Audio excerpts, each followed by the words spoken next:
Hello guys, welcome to day 4 of the online Excel training course.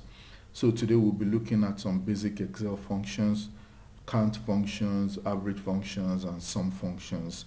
I've actually listed some of the functions we'll be looking at here. We'll be looking at the count, the counter, the blank function, and other functions like that.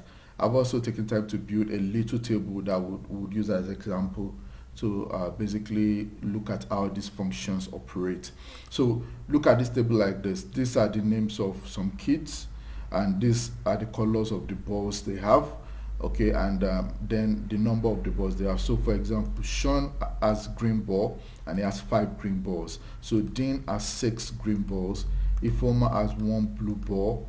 Amaka has 3 white balls. Okay, then also Sean having a green ball does not mean you cannot have other balls. So Sean also have red balls, 2 of those actually. So we'll be using this to basically illustrate how these functions work. I'll start now with the count function. Now basically the count function is used to take count of numbers in a sheet. So let me show you an example. If I say is equals to count, okay, now every function must start with is equals to, as you most likely know. So if you say is equals to count, then I highlight this range, okay, and I press enter. Look, so it returns 14. That means there are 14 lines that actually have this number. Okay, so if you say 14, and one thing about the count function is it only deals with number. So let me show you an example. If I say count, then if I say count, then I highlight everything here and I press enter. Now notice it still return 14 even though I've captured this particular header called the number. That's because count only deals with number. It only counts number. Now sometimes you need to count other things. So if you try to use that same count function that we used there that work on column F, let's see what it will give us.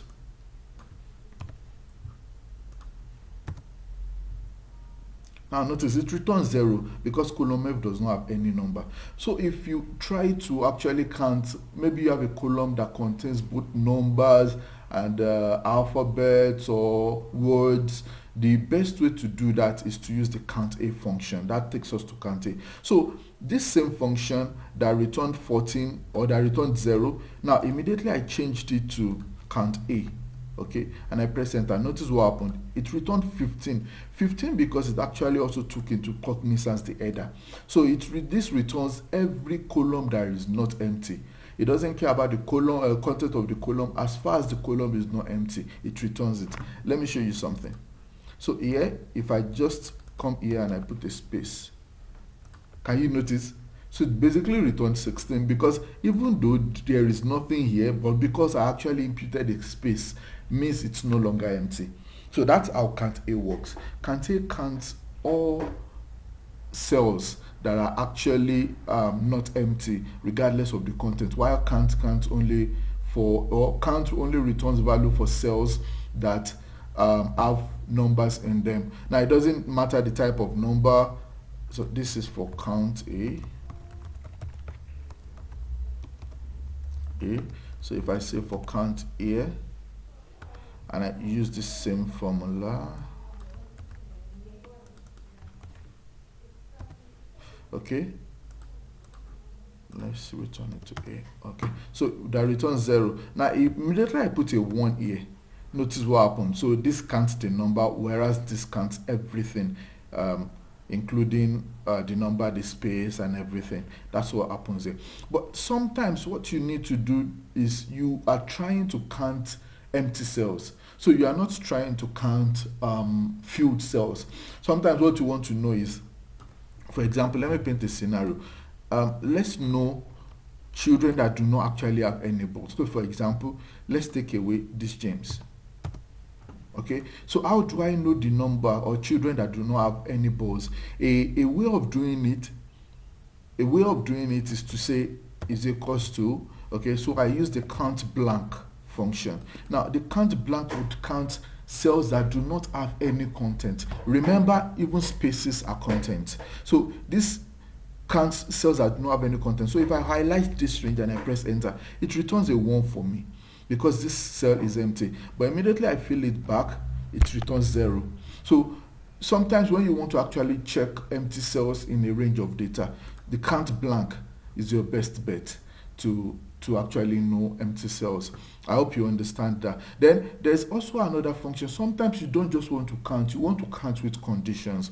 You want to know, okay, what if I want to know how many times Sean appear on this list. Okay, let's imagine you have a list of students in your school and you want to know, okay, how many people are actually bearing the name Sean. Okay, you want to count the number of occurrences based on a particular condition. A way to do that is to use Countif. So let's count the number of times Sean occurs on this list. So if I say is equals to count if, okay, now first I select the range, then I give my criteria to say, okay, I want to see Sean. Notice it returns 3. So if I come to this list, Sean, this is Sean 1, this is Sean 2, this is Sean 3. So this counts the number of times a particular criteria occurs in your data set. So that's very important for you. This is a very common function that you would use over time, especially when you're analyzing some data, when you want to plot some graphs, when you want to actually do some exploratory analysis on some data. So this would actually help you with that because it helps you filter conditions in your data set. So this also, what if it's Dean? Okay, how many times does Dean appear in this data set? Twice. So this is 1, this is the second time. Okay, now sometimes you actually need more than that. You want to know how many times Sean and Dean appeared. Okay, now how do you do that? A easy way to do that, the easy way to do that is actually to say, okay, how many times did Sean appear plus how many times did Dean appear?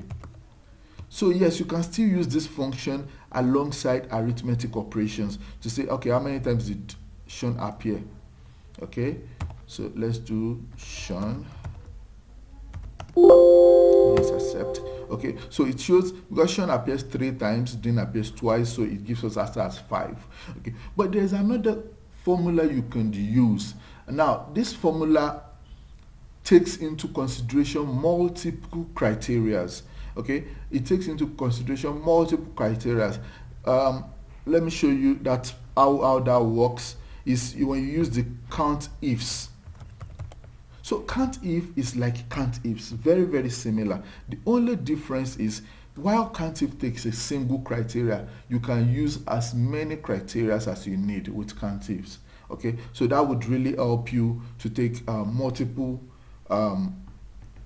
conditions into consideration. So for example, let's look at the number of times Sean and Green appear on the same line or on the same line here. So the number of rows that contain Sean and Green. Now if I try to use count like I did it the other time, let me show you.